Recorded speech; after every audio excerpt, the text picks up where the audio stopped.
Hello friends प्रसाद academy रे आपनको स्वागत जनाऊँगी।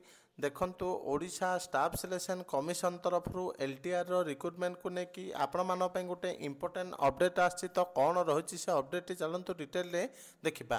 तो आपण मैंने स्क्रीन रे देखि पार्थुबे एटा होची Odisha staff selection commission official notice. तो नोटिस नंबर देखंतु 6/2 डेट होची 3/1/2024।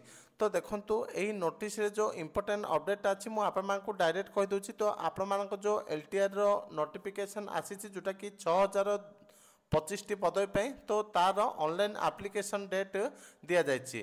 तो ऑनलाइन रजिस्ट्रेशन केबे ठारू स्टार्ट होची माने आपण माने केबे ठारू आवेदन करि परिबे 6/1/2025 टू लास्ट डेट होची 5/2/2025। तापर देखंतु submission of online application form है 6/1/2025 टू 8/2/2025। तो जो माने रजिस्ट्रेशन कर सारी से माने फाइनल सबमिटा 8 फेब्रुआरी 2025 जाए करें। ता सहित जो मैंने आवेदन कर किंतु ऑनलाइन एप्लिकेशन किछिटा भूल दे थे तो से माने 6/1/2025 टू 10/2/2025 जाए करेक्शन करें। तो यहाँ गोटे इंपोर्टेंट अपडेट थिला जोटा कि एलटीआर नोटिस को लेकिन। Thank you.